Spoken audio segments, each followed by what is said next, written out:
تو میں بات کرنا چاہتا ہوں جو ایک بہت ہی بدقسمت ایونٹ ہو رہا ہے پورے پاکستان کے اندر جگہ جگہ پر آٹے کی تقسیم کے دوران جس طریقے سے لاشیں گر رہی ہیں وہ ہر اس شخص کے لیے جس کے پاس گھر کے اندر آٹا ہے اور وہ اپنی روٹی کھا رہا ہے اس کے لیے حکومت کو تو شرم نہیں آنی لیکن اس کے لیے شرمندگی کی بات یہ اجتماعی طور پر ایز اے سوسائٹی اس میں کسی حکومت اپوزیشن کسی کی بات نہیں کر رہا میں کہہ رہا ہوں ایز اے سوسائٹی ہم سب کے لیے شرمندگی کی بات ہے آپ اس کا کوئی بہتر میکانزم بنا سکتے ہیں ہم 4 سال حکومت میں رہے تو جب بھی سبسڈی دینے کی بات آتی تھی جب بھی کوئی چیز تقسیم کرنے کی بات ہوتی تھی تو جو سب سے پہلا چیلنج سامنے آتا تھا وہ ہوتا تھا کہ اس کو تقسیم کیسے کرنا ہے جس میں لینے والے کی عزت جان مجروح نہ ہو اس کی انٹیگریٹی اور سیلف اسٹیم مجروح نہ ہو لنگر خانے بنائے تو ان کے پیچھے ایک پورا نیٹ ورک اور سسٹم بنایا گیا پناہ گاہ بنائی تو ان کے پیچھے ایک پورا نیٹ ورک اور سسٹم بنایا گیا احساس پروگرام کا راشن کارڈ نکالا تو اس کے پیچھے پورا سسٹم بنایا گیا وہ سسٹم 2 وجوہات کی وجہ سے بنایا گیا ایک کہ بے ایمانی نہ ہو اور دوسری لینے والے کی عزت نفس کو مجروح نہ کیا جائے گا یہاں عزت نفس تو دور کی بات ہے یہاں تو جانیں جا رہی ہیں لاشیں گر رہی ہیں آٹے کی بوری لینے کے لیے آتے ہیں اپنے بچوں کے پیٹ پالنے کے لیے 2 وقت کی روٹی کا انتظام کرنے ماں یا باپ آتی ہے اور اس کے بعد سڑک کے کنارے پہ وہ لاش پڑی ہوئی ہے جس کے اوپر اسی کا جو دوپٹہ ہے وہ اتار کے دیا ہوا جو میں نے تصویریں دیکھی تو یہ سوسائٹی کے طور پہ ہم سب کے لیے شرمناک بات ہے ہمارے سر جھکے ہونے چاہیے تو اس پہ میں ریکویسٹ کروں گا جنہوں نے بھی یہ آٹا دینے کا ایک سسٹم بنا کے اور مال کھانے کے لیے پیسہ کھانے کے لیے ایک اندھیر نگری بچائی ہوئی ہے ان کو ری تھنک کرنا چاہیے دوسری بات میں کروں گا جو اس ٹائم عدلیہ پر حملہ ہے انہی عدالتوں کے کوریڈورز میں ایسے فیصلے ہوئے جو ہمیں پسند نہیں تھے جو ہمارے خلاف ہوئے ہمیں لگا ہمارے اوپر ظلم ہوا لیکن کیا ہم ججز کی شان میں گستاخی شروع کر دیں نہیں ایسا نہیں ہو سکتا یہ کسی کو حق نہیں ہے میں ابھی بھی کچہریوں میں آتا ہوں ہو سکتا کل کو میرے خلاف ایسا کوئی فیصلہ آ جائے جو مجھے پسند نہ ہو میں بالکل فیصلے کو کہوں گا مجھے پسند نہیں میں کہوں گا میرے ساتھ زیادتی ہوئی ہے لیکن میں جج صاحب وہ بھلے یہاں پر لوور کورٹ ہے ہائی کورٹ ہے یا سپریم کورٹ ہے میں نہیں کہہ سکتا مثلا ایک جج صاحب ہیں بہت ہی آنریبل ہیں ان کے سامنے میری درجن کے قریب پٹیشنز گئی ہیں ساری خارج ہوئی ہیں میرے خیال میں ان میں سے 90% ایکسیپٹ ہونی چاہیے یہ میرا خیال ہے 100% ریجیکٹ ہوئی ہیں تو کیا یہ مجھے حق دیتی ہے چیز کہ میں کہوں میں یہ بینچ قبول نہیں کروں گا میں یہ فیصلہ قبول نہیں کروں گا نہیں جناب پاکستان کا شہری ہوں آئین کے سامنے سر تسلیم خم ہے ججز کے فیصلے آئین کے مطابق ہیں مجھے اگر لگ رہا ہے کہ مجھے انصاف نہیں مل رہا مجھے پھر بھی برداشت کرنا ہے یہی میرا ایگریمنٹ ہے اسٹیٹ کے ساتھ اور اسٹیٹ کا میرے ساتھ میں نام لے دیتا ہوں جس طریقے سے مظاہر نقوی صاحب کے اوپر تبرہ پڑا گیا میرا ٹارچر کا کیس ان کے سامنے گیا تھا وہ بہت آنریبل جج ہے میں ان کا بڑا احترام کرتا ہوں میرا کیس ان کے سامنے لگا تھا میں اپنے حساب سے کہہ رہا ہوں انہوں نے بالکل انصاف کیا ہوگا قانون کے مطابق کیا ہوگا مجھے لگتا ہے کہ مجھے ان سے انصاف نہیں ملا میرا پوائنٹ آف ویو ہے کہ میرے کیس کو اس طریقے سے نہیں سنا گیا یا مجھے وہ ریمیڈی نہیں دی گئی تو کیا میں بکواس شروع کر دوں ان کی شان میں کیا میں انہیں تبرہ بولنا شروع کر دوں کیا میں مغلظات بکنا شروع کر دوں جج صاحب کے بارے میں نہیں انہوں نے فیصلہ آئین قانون قاعدہ دیکھ کے دیا ہوگا جو مجھے شاید پسند نہ آیا ہو بالکل میرا حق ہے میں ان کے فیصلے پہ تنقید کر لوں میں کہہ لوں میرا حق مجروح ہوا ہے میں کہہ لوں میرے وکیل کی بات پوری نہیں سنی کہ میں جو مرضی بات کہوں لیکن اس پیرامیٹر کے اندر جہاں پر جج صاحب کا جو تشخص ہے ان کی جو انٹیگریٹی ہے ان کی جو رسپیکٹ ہے اس کی طرف میں نہیں جا سکتا ہم نے تو کچھ نہیں کیا خان صاحب روز پیش ہوتے ہیں ہم پیش ہوتے ہیں پوری اسد عمر صاحب ایک دن میں لاہور بھی پیش ہو رہے ہیں یہاں بھی ہو رہے ہیں دہشت گردی کی لے رہے ہم تو نہیں کہہ رہے کہ یہ جج صاحب نے ہماری بیل خارج کر دی، ہم ان کا فیصلہ نہیں مانیں گے. یہ کیا بات ہوئی؟ تو یہ جو ایسے لوگ ہیں جو حادثاتی طور پر وزیر بنے ہوئے ہیں، جیسے مریم اورنگزیب صاحبہ، جن کا ٹوٹل کام یہ تھا کہ وہ ہماری باجی کا بیگ پکڑتی، ان کی لپسٹک کا خیال رکھتی ہماری باجی کی، ان کے کپڑے اور جوتوں کی میچنگ کو چیک کرتی. ان کا پورا کام یہ تھا کہ باجی کے فیشل کی، باجی نے اگر کوئی اور پارلر پہ جانا ہے، کہیں جانا ہے، اس کی اپوائنٹمنٹ ٹائم پہ لیتی. شور نہ کریں یار، امپورٹنٹ بات ہو رہی ہے. ٹھیک ہو گیا، کوئی بات نہیں. کوئی بات نہیں، چپ ہو جانا. ٹھیک ہے. تو یہ جو ایسے لوگ ہیں جو حادثاتی طور پر وزیر بنے ہوئے ہیں، جیسے مریم اورنگزیب صاحبہ، جن کا ٹوٹل کام یہ تھا کہ وہ ہماری باجی کا بیگ پکڑتی، ان کی لپسٹک کا خیال رکھتی ہماری باجی کی، ان کے کپڑے اور جوتوں کی میچنگ کو چیک کرتی. ان کا پورا کام یہ تھا کہ باجی کے فیشل کی، باجی نے اگر کوئی اور پارلر پہ جانا ہے، کہیں جانا ہے، اس کی اپوائنٹمنٹ ٹائم پہ لیتی. شور نہ کریں یار، امپورٹنٹ بات ہو رہی ہے. ٹھیک ہو گیا، کوئی بات نہیں. کوئی بات نہیں، چپ ہو جانا. ٹھیک ہے. ان کا پورا کام یہ تھا کہ وہ باجی کے لیے ٹائم پہ کپڑے سلواتی، میچنگ جوتے خریدتی، ان کے کپڑوں کے اوپر لیسز لگواتی، لیسیں شیسیں لگوا کے جو بھی ہوتے ہیں. ابھی عید آ رہی ہے، عید کے کپڑے بناتی.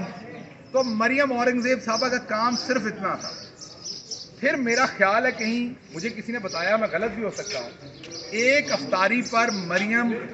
صفدر صاحبہ کو، باجی مریم صفدر صاحبہ کو باجی مریم اورنگزیب نے اپنے گھر بلایا. افطاری کے دوران انہوں نے، جو ہمارے بھائی صاحب ہیں جو سگریٹ کی کمپنی میں کام کرتے ہیں، وہ کہیں باہر سے دہی نہیں لے کے آئے تھے ٹائم پہ، تو ان کی بےزتی فرمائی. جب انہوں نے دیکھا کہ وہ اتنی زبردست بےزتی کرتی ہیں، مین ایک دفعہ پھنڈ کے رکھ دینی ہیں، وہ ذرا ہے بھی انہوں نے دیکھو نا، تو وہ لگتا ہے کہ وہ بےزتی کرنے والی ہیں. وہ انہوں نے کچیچیاں وٹ وٹ کے نا، انہوں کا منہ وٹیا گیا ہے. باجی مریم اورنگزیب اینیاں کچیچیاں وٹتی ہے کہ انہوں منہ ہی وٹیا گیا ہے. جب باجی مریم صفدر نے دیکھا کہ اتنی بہترین بدتمیزی کرتی ہیں، تو انہوں نے انہیں وزیر بنا دیا. اب مریم اورنگزیب صاحبہ کو یہ نہیں پتا کہ آپ اپنا سیاسی قد دیکھیں، اب باتیں دیکھیں. کیا سیاسی پدی، کیا پدی کا شوربہ. آپ اپنا قد دیکھیں اور آپ باتیں دیکھیں. آپ کہہ رہے ہیں آپ سپریم کورٹ کے چیف جسٹس کا فیصلہ نہیں مانیں گے. ہم بھی یہ کہہ سکتے تھے. یہی سپریم کورٹ کے جج صاحب تھے جن کے 100 ووٹوں میں سے آپ جیسی تمام جو ہستیاں ہیں، جو سیاسی سنڈیاں ہیں، وہ پیدا ہوئی ہیں، جو اب آٹے میں سے بھی نکل رہی ہیں. ہم نے تو نہیں کہا تھا کہ یہ 100 ووٹوں جو لیا گیا تھا اس سے ہماری حکومت ختم ہوئی تھی، ہم یہ فیصلہ نہیں مانتے. ہم نے بھی اسی عدالت میں موجود تھا، ہم نے بھی اس عدالت میں دہائی دی تھی کہ فل بینچ بنائیں، فل کورٹ بینچ بنائیں. ہمارے وکیلوں نے بھی زنجیر کٹکھٹائی تھی کہ فل بینچ بنائیں، نہیں بنا تھا. ہمارے لیڈر نے تو چپ کر کے ڈائری اٹھائی، گاڑی میں بیٹھے، گھر کو چلتے بنے. ہم بھی گھر کو چلتے بنے، وہاں سے ہم ڈائری اٹھا کے لیسیں شیسیں لگوا کے جو بھی ہوتے ہیں. ابھی عید آ رہی ہے، عید کے کپڑے بناتی. تو مریم اورنگزیب صاحبہ کا کام صرف اتنا تھا. پھر میرا خیال ہے، کہیں مجھے کسی نے بتایا، میں غلط بھی ہو سکتا ہوں، ایک افطاری پر مریم صفدر صاحبہ کو، باجی مریم صفدر صاحبہ کو باجی مریم اورنگزیب نے اپنے گھر بلایا. افطاری کے دوران انہوں نے، جو ہمارے بھائی صاحب ہیں جو سگریٹ کی کمپنی میں کام کرتے ہیں، وہ کہیں باہر سے دہی نہیں لے کے آئے تھے ٹائم پہ، تو ان کی بےزتی فرمائی. جب انہوں نے دیکھا کہ وہ اتنی زبردست بےزتی کرتی ہیں، مین ایک دفعہ پھنڈ کے رکھ دینی ہیں، وہ ذرا ہے بھی انہوں نے دیکھو نا، تو وہ لگتا ہے کہ وہ بےزتی کرنے والی ہیں. وہ انہوں نے کچیچیاں وٹ وٹ کے نا، انہوں کا منہ وٹیا گیا ہے. باجی مریم اورنگزیب اینیاں کچیچیاں وٹتی ہے کہ انہوں منہ ہی وٹیا گیا ہے. جب باجی مریم صفدر نے دیکھا کہ اتنی بہترین بدتمیزی کرتی ہیں، تو انہوں نے انہیں وزیر بنا دیا. اب مریم اورنگزیب صاحبہ کو یہ نہیں پتا کہ آپ اپنا سیاسی قد دیکھیں، اب باتیں دیکھیں. کیا سیاسی پدی، کیا پدی کا شوربہ. آپ اپنا قد دیکھیں اور آپ باتیں دیکھیں. آپ کہہ رہے ہیں آپ سپریم کورٹ کے چیف جسٹس کا فیصلہ نہیں مانیں گے. ہم بھی یہ کہہ سکتے تھے. یہی سپریم کورٹ کے جج صاحب تھے جن کے 100 ووٹوں میں سے آپ جیسی تمام جو ہستیاں ہیں، جو سیاسی سنڈیاں ہیں، وہ پیدا ہوئی ہیں، جو اب آٹے میں سے بھی نکل رہی ہیں.